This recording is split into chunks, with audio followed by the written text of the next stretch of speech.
everyone, and welcome to another episode of the Destination Marketing Podcast. I'm your host, Adam Stoker. We've got a great show for you today, and I hope everybody will forgive me. I'm not trying to do my James Earl Jones impression here. I'm actually a little under the weather, but we're all good. We're going to have a great episode today. Our guest today is Megan Knott, and she's the CEO of Tourism Kingston. We don't get a lot of Canadians here on the show, so I'm really excited to have you here, Megan. Thanks for joining me today. Thanks for having me. Absolutely. So would love to start with kind of a couple of questions just to get to know you a little better, and then we'll dive in.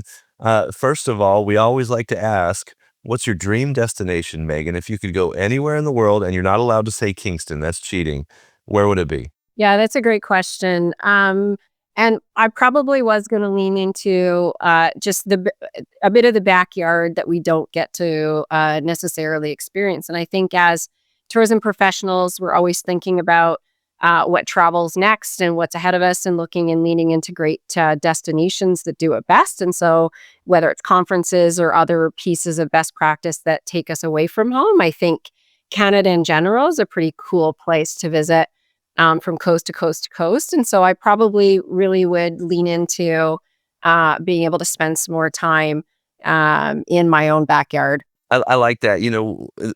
I think all of us, people in general have a tendency to have this grass is greener on the other side mentality. And we tend to go super far on vacation and neglect the backyard that we haven't explored yet.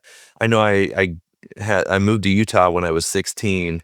And I have a lot of people, when they meet me and find out I'm from Utah, they're like, "Hey, so do you ski all the time or what?" And I'm like, "You know what? I actually never ski." And they just can't believe it, but I think we all have a tendency to do that a little bit, don't we? I agree. Yeah. Whether it's, we have a great East Coast where it's very maritime, culinary, beautiful whale watching. We have a West Coast with lots of skiing, obviously, and better climate than we do in central Canada. But then the snow and embracing that. Quebec City's a lovely place. It really leans into that winter tourism feel. So I think we have a lot to explore generally in Canada. And although we tell lots of people to come visit, we maybe don't do the best of that ourselves. And so probably spending a little more time in local backyards is what I need to do. I like that. I'm curious because Canada is vast and has a pretty diverse set of attractions. And so I'm curious, what part of Canada would be priority one that you haven't been to that you'd like to hit? Yeah, I myself have been to the West Coast, but probably taking my kids. I have two daughters. And there's nothing like seeing the mountains for the first time. They're, obviously pretty impactful when you see them in person. And just really sort of discovering the culture, even though you think, Canadians have that Canadian culture. It's actually not true at all. Different provinces have different cultures. And I think that's probably something that they would really enjoy. I love that. Well, let's hear about a place you have been, and I know you went to the West Coast. You want to take your kids there. Tell me a travel memory that you have that really stands out to you. Actually, it was just recently. I can speak about that because it's top of mind. I was lucky enough to travel to Europe for work last month. Reason being, we were Kingston, that is, was honored with a Cannes Film and Media Award, and I had never been to the south of France.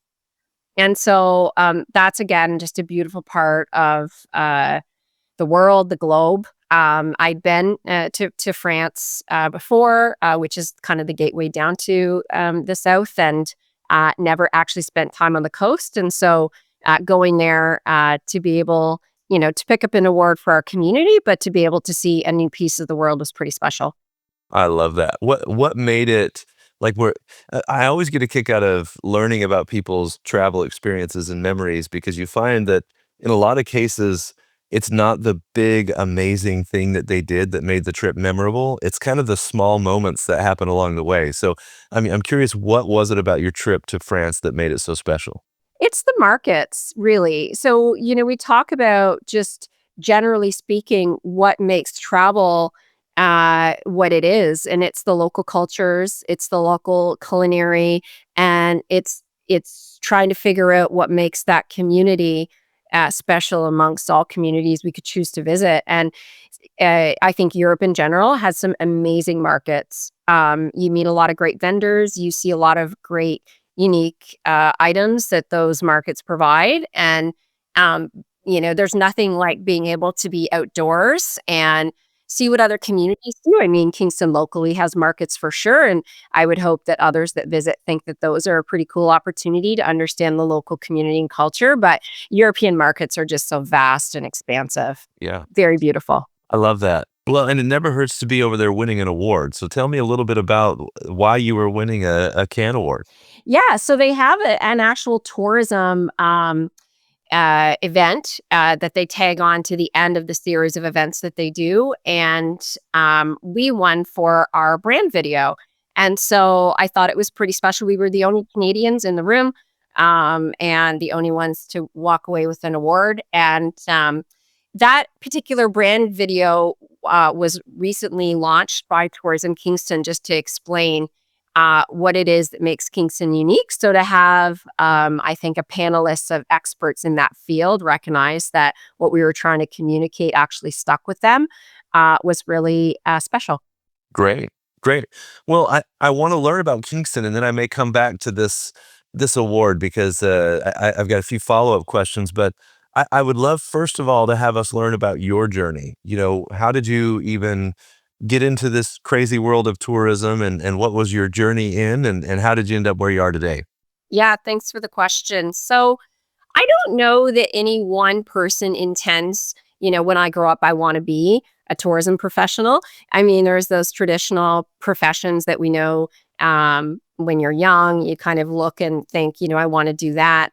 And there's a sight line and a path to do that, whether it's through schooling or just the ability to work inside that particular pathway to be that said profession. I mean, here's the thing. I still don't know what I want to do when I grow up and what I want to be. But for now, tourism's led me to do some pretty great things. And I think we have I think generally everyone has a very narrow mind set when it comes to, working in tourism, because tourism touches everything. It touches our culinary, it touches our attractions, it touches our residents, it touches our hospitality sector. So I think how I specifically got into tourism was actually working through business development and partnerships, and it happened to just to be in the area of tourism for our provincial government. And from there, I kind of learned that I wanted to be able to be more broad and general about the space. I think there is something to be said for when you come into the tourism world, that certainly there's something that kind of innately bites you or gets to you or just develops inside you where you're like, wow, this is a really interesting job. It's never the same any 2 days. And it allows you to do a multiple and variety of things all at the same time. So certainly it's not something that's just within, a very strict or very segmented role. It's, a lot of everything. It's a lot of marketing. It's a lot of communication. It's a lot of business development, infrastructure focused, and making sure that you're growing your community to a place that it can be. And I think so. It has a lot of give back too. So I think that's kind of how I got into it, was developing partnerships. And how I've landed now is just every day is different, and still developing those partnerships just at a municipal level. And how long have you been the CEO of Tourism Kingston? About 10 years. 10 years. Okay, so you've been there plenty of time to kind of see some change in the destination and probably see some of the impact of the hard work that you've done. Maybe for those of us that haven't been to Kingston, give us the overview of Kingston as a destination. What makes it unique, and why do people come from all over the world to visit? Yeah, so Kingston's pretty centrally located across the country. It was the first capital of Canada, so with that, very historic. It has that old European feel, lots of limestone, lots of walkability. Certainly has some pieces that the international market would know of, such as Queen's University, which is a very large university, well known for certain programs. So that's in a positive. It also has, it's a great artery to larger city centers as well. So Toronto, Ontario, that people are very familiar with, and then Ottawa, Ontario, which is now our current nation's capital. So I think between all of those pieces, and it is a large waterway too. And so whether you're traveling by water or whether you're traveling by rail, air, or car, very centrally located. And there's always a connection back to Kingston. I often find, even if I'm traveling internationally, there's a connection, whether that's through the university or whether that's just through friends and family. So it has a bit of notoriety. One of the largest Canadian bands, the Tragically Hip, was birthed out of Kingston as well. So lots of different ways that you could describe Kingston. Yeah, yeah, it sounds like it. Sounds like there's a lot to offer. This year was a whirlwind. I was able to go to so many conferences and meet so many of you in person. It was such a wonderful experience, and I'm grateful for every event that had me come speak. It is something that I'm continuing to do. I've really enjoyed it, and I want to continue to be able to speak at events. My spring is already kind of filling up for next year, which is a little crazy. I've already got a wild all-night flight plan to get from one conference to another, but I really would like to be able to come to as many conferences as I can so that I can interact with each of you and be able to share some of the things that I've learned and that I'm seeing in the industry and where it's going. So if you have interest in having me attend one of your events, whether it's a governor's conference or if you're one of the major associations in the industry, let me know. I want to make sure that I get it on the calendar as early as possible, and I can't wait to see you all in person. Reach out to me, Adam at thebrandrevolt.com, if you'd like me to come speak at your event. Let's go back to the award that you won, because I think a lot of destinations create brand videos. A lot of destinations create really amazing assets. I'm not sure every destination says, you know what, this is good enough that we should submit for a CAN award. And then also, not very many of those that submit actually win the award. So, how did you know you were onto something special? I think it was a combination of tourism's worked really hard to be what I'd call a very unique destination management organization, in the fact that we also encompass the very traditional segments that any DMO, I think, would have, large or small. But in addition, we have a creative industry sector that's very strong. And we have a film office specifically, as well as a music office. And so, with those creative industries being part of our portfolio, certainly our eye is always on how do we make sure that Kingston's put on the radar internationally as a film location, as a music location, and making sure that we are able to articulate that we produce great work in that creative industry space. And so we went to work to say, how do we describe Kingston to an international market that, in less than 3 minutes really describes the place, including that creative industries piece. And so when we were pulling this together, we made sure that we actually say it through the voice of one of our Indigenous leaders, through a poem that he created, and everything right down to the music, how the video is produced. It's all local, and so it's not just a brand video that is something we can use as a tool to describe to visitors or residents. It's also a tool for economic growth and job creation, because that needs to be important to us too. So it's saying, we have local music producers, we have local video sound techs, we have local expertise in the field of anything you want to bring together in that creative industry space. So I think it's a story equally about, when you come to Kingston, you can make this type of product, or when you come to Kingston, you can have this type of experience. So it's kind of twofold. I love it. Okay, I want to get into just kind of the nuts and bolts of the video. How long is the video? Yeah, it's 3 minutes describing Kingston. Yeah. 3 minutes using a local creator's poem to describe Kingston, which I love. I love the angle and approach there. Throughout the poem, what do the visuals look like? It's very quick snippets of any scene you'll probably see across Kingston. It leans into the architecture. It leans into the water. It talks about, our history from the 1800s right up to current day. It talks about the through line between the nature as well as the industry. Really leans into the seasonality of the place. I think oftentimes some smaller destinations are thought of as just summer, if you will, summer destinations, and we don't lean into that at all. In fact, we're an all-season destination. And it's talked through the eyes of visitors. So certainly we look at the historic parts of ourselves. We have lots of historic sites. We're a UNESCO World Heritage Site. So whether you're in the small cafes, whether you're in, our shopping or retail district, or whether you're in, just different, I think the downtown core, which is very walkable, or the music festivals or the art festivals. Um, Whether you're a diver, and we have the most uh, ships that you can dive through in North America, and just little known facts that we wanted to get out there, as a conversation. We have the pottery maker where you can go and make beautiful pottery. We can go to our City Hall, and you can have walking tours of why we were Canada's first capital. You can skate on our lakes, you can swim on our lakes, you can boat on our lakes. It's talking about, all the different things. I love that.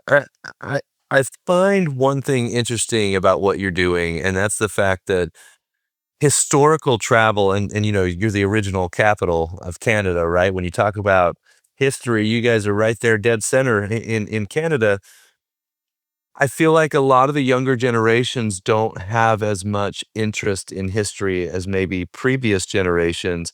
But then, of course, once they experience it, once they see it and feel it, they're really excited about it.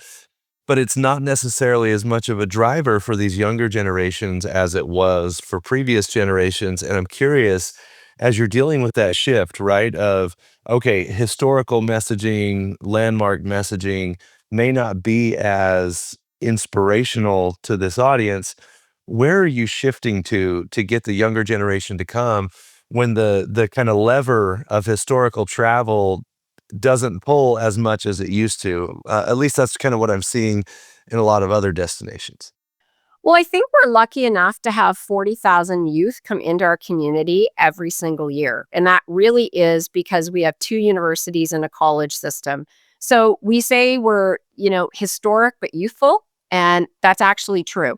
And the youthfulness makes one of, I think, the nodes of how we've transformed, especially our downtown core, into this cafe retail mecca of lively entertainment. And certainly, there's no 2 days where you come into Kingston and it's the same because of all the live music performances that happen, and with all of the sporting events that happen, and with all of, I think, the opportunities to lean into the fact that we have a historic background with current day life that people want to experience. And I think that there's a youthfulness that those temporary residents, if you will, bring, that kind of influences the type of trade activity that happens in our community. And so it's not something that's just purely historic. That's there too.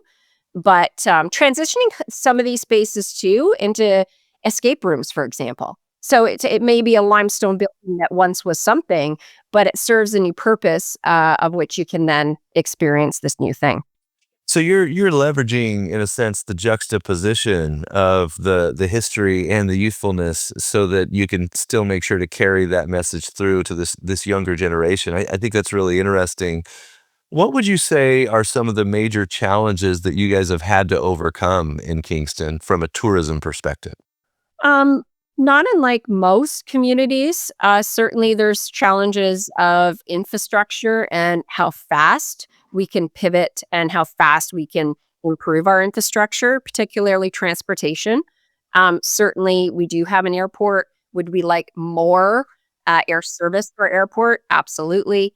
Um, Canada in general is deficient in some kind of rail system that is expedient, like you'd see in the European market. So that's a challenge too. We are a vast country where it takes a lot of time to get from place to place, and having a better connection of rail and air would be very beneficial for us. So those are some challenges I think nationally that we definitely face.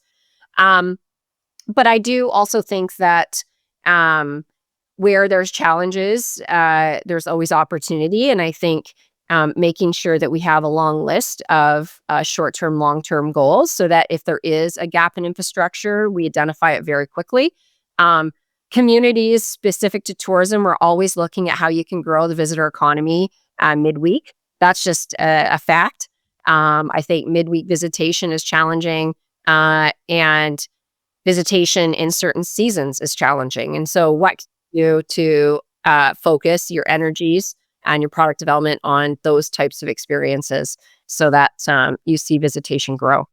Let's talk about transportation, because transportation is really interesting to me. It's one of the bottlenecks I would say that destinations have the least control over. And so, you can only service the highest volume of visitors that can actually get to the destination, right? And so a lot of destinations, when they think about product development, it's like, well, I need to improve our assets. I need to improve our, museums and attractions and dining opportunities, all of that.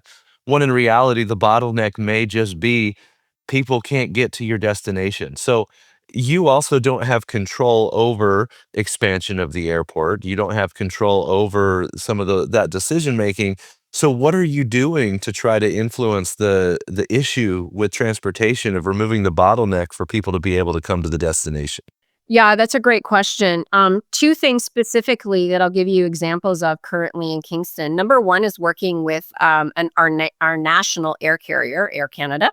So Air Canada's come out with new models of essentially buses, which I know sounds counterintuitive, but they've created a fleet of buses, not any different that you would see on a normal airplane. So it's a bus that actually has an um, experience of how the seats would be set up in an airline, how baggage would go onto an airline, the services that you'd want within an airspace. And so these buses run from, let's call them very localized airports to our international airports. And so what we've done is created a partnership with Air Canada that we have several buses running every day at peak times to be able to get people from Kingston to our international airport, which is Pearson, which is in Toronto. So it's about a 2.5 hour drive on an expedited freeway, if you will.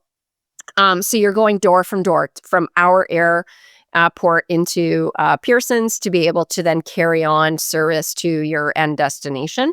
It's a one-stop shop uh, user experience. Essentially, if I'm buying on Air Canada, I'm going from Kingston to X destination.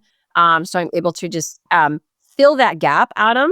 And it's counterintuitive to think, well, you're filling a gap of air with bus, but it's actually pretty genius because we could get up to 10 buses a day going into the international airport, or we can sit here and plea for the airlines to put more planes on grounds. Of the two, the Airbus model is more sustainable, which is very important.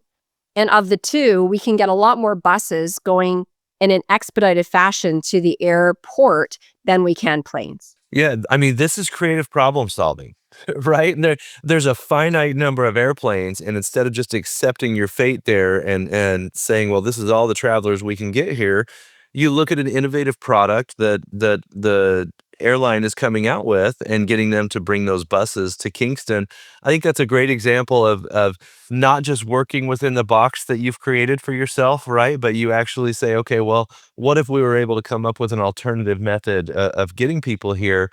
Was there was it challenging to get not only approval with the airline to start providing those buses, but also for the city to be comfortable with this new fleet of buses coming into town that was obviously gonna have some impact over traffic patterns? There were definitely going to be sustainability questions, although it sounds like you've answered those. What was that process like of making it happen? So the airline, easy. The municipality, easy. It's the residents. It's the communication to residents to say, we're going to make this easy for you. So you come into our regional airport where there's plenty of parking and it's free. And you get onto a bus that takes you right to your, essentially where you need to go inside the airport to hop then on your next transportation, which is a plane. You don't have to worry about your luggage. You had one seamless experience online to buy your ticket. You were able to capture your airplan points, all of these things. So it's just switching the mindset of, instead of getting on plane to plane, you're getting on bus to plane, but all the other pieces within your journey are taken care of for you. And so I think it's more just a user shift as opposed to those corporations working together. The corporations want to work together. We have a beautiful new airport, which we renovated just before the pandemic. We need to use it. So how are we going to use it besides using it for cargo and training? We're going to use it for residents. Well, I love that, and I feel like in a vacuum, that sounds easy, right? You just let residents know how easy it's gonna be for them, but it's never that easy, right? You've got the loud voices that will get in the way and don't understand the value that it's going to bring. So this is a marketing podcast, and so I want to maybe understand in more detail your communications process to make sure that the residents understand the value of this new program and that they also understand enough to take advantage of it and leverage it and use it. Absolutely. Yeah, I think so.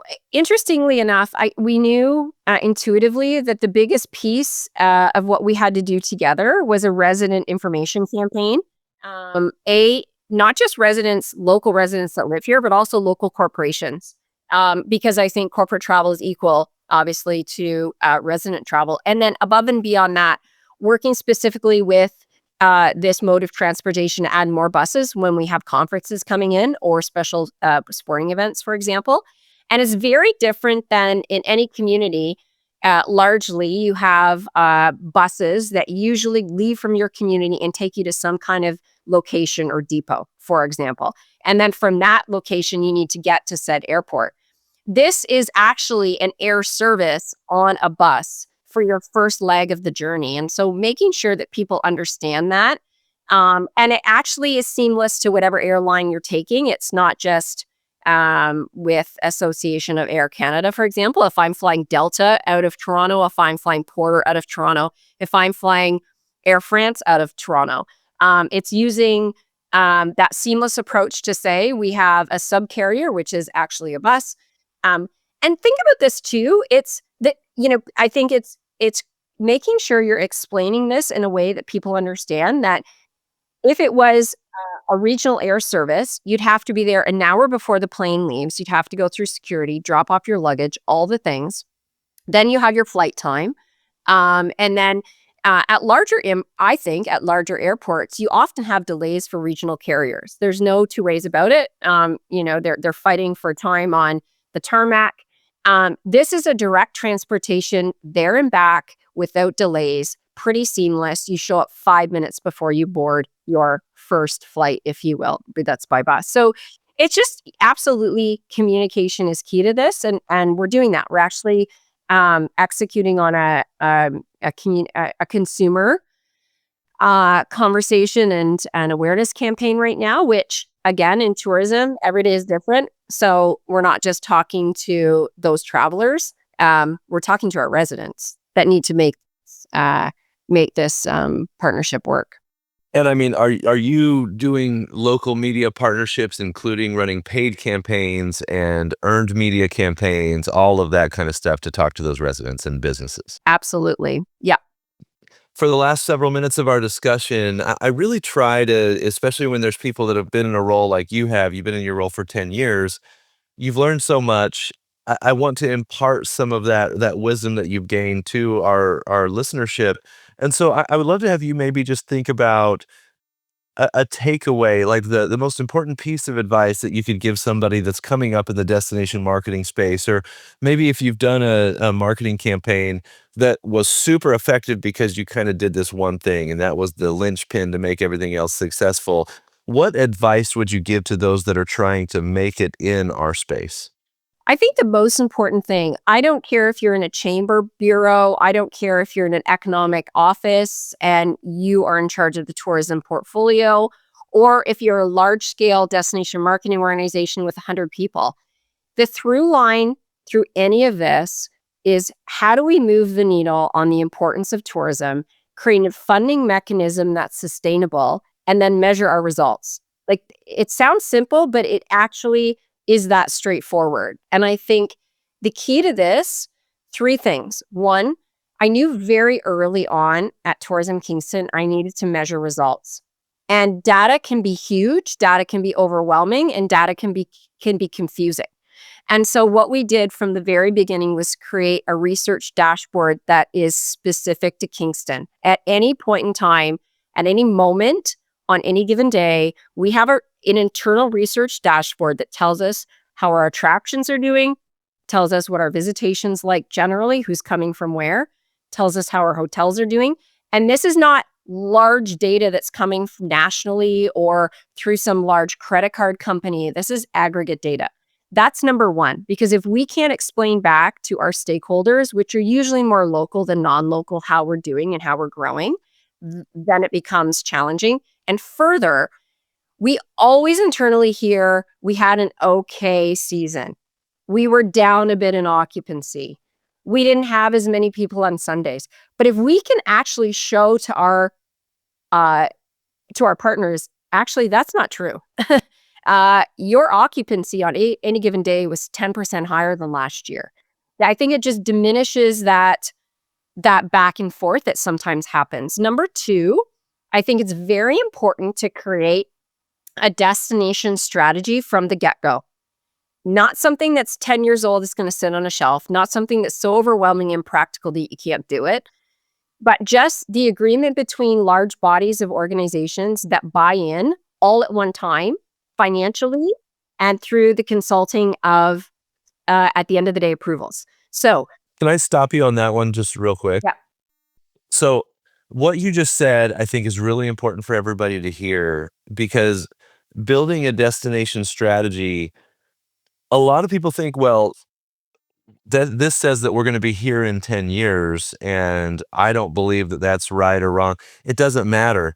A destination strategy is the opportunity to get everyone on the same page, pushing towards the same goal and working together. And even if you don't get to that exact destination because market conditions change or a pandemic hits or whatever the crisis of the day is, the process of building a strategy together with all of those stakeholders makes you more united and prepared to solve the crisis when it comes, instead of everybody continuing to operate in a disconnected way.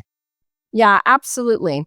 I think so. We call ours the integrated destination strategy. Call it what you want, but really, it is the approval of our municipality, so our local government, through our hotel association, which is a very loud and powerful body, and through the DMO proper. And what that's allowed us to do is agree that the Kingston brand is the through line and fluent through everything that we do. We don't have 10 city brands. We have one brand. It's called Kingston.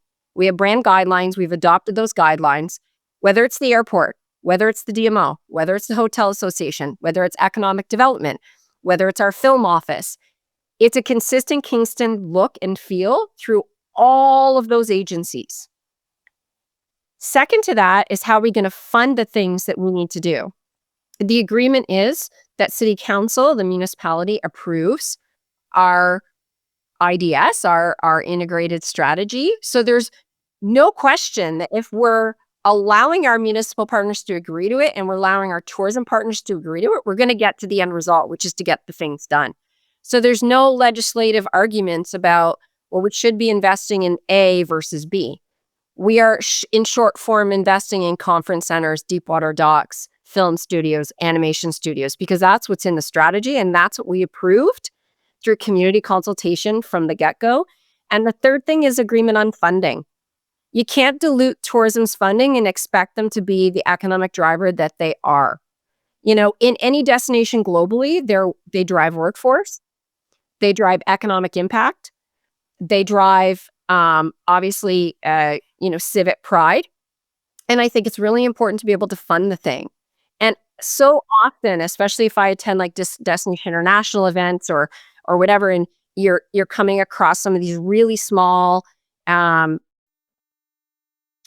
tourism bureaus that are an office of one or two, you still deserve the funding you deserve. And so make sure that you're not fronting some kind of conversation to say, well, it's an occupancy tax or hotel tax or whatever. 100% of the hotel tax, if you will, collected within our municipality stays in tourism. And it goes to be reinvested in tourism. That's the way it has to be. Not the way it should be, the way it has to be. Well, and that's the role of a CEO that I actually think a lot of people miss is securing that funding is priority one because nothing else that you're trying to accomplish as a CEO is ever going to happen if you don't secure that funding. And so, a lot of people who are looking, okay, if I'm the, and they're not all CEOs, there's directors or whatever, but I don't care what your title is. If you're in charge of the DMO, your primary role is to secure the funding that allows you to have the impact on the destination you want to have. I think that's great advice. Guys, have you created your profile yet on Tourism IQ? Tourism IQ has become one of the very best resources in the destination marketing industry. You can see all the latest jobs there, and Lori Farr, who many of you may know from when she was doing the travel vertical, she's the editorial director at Tourism IQ, and she puts together all the latest available jobs. She tells us where people have gone when they take a new job. It's called People on the Move. She posts the latest RFPs. We have a lot of thought leadership there from different leaders in the industry.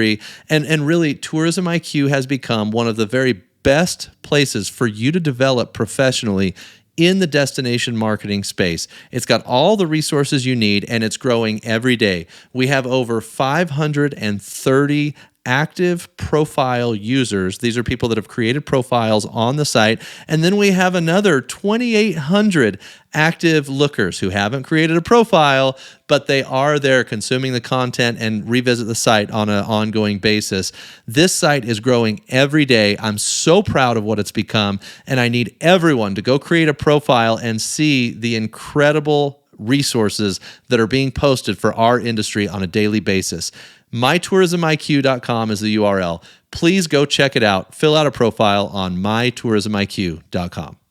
Megan, this has been great. I really appreciate it. Is there anything I didn't ask you that I should have? No, just open-ended invitation to come to Kingston always. I love that. I love that. And it's definitely, I mean, the way you describe it, for one, you can tell you're passionate about it and you love the destination and definitely makes it an appealing place to check out. I personally would love to come check out the history of Kingston and learn more about the early days of Canada. So I appreciate the opportunity to have you on the show. And I want to make sure if people want to maybe ask you a few more questions or want to book their trip to Kingston, what's the best way for them to get a hold of you, Megan? Yeah, you can just find all our coordinates at visitkingston.ca. That's the easiest. Great.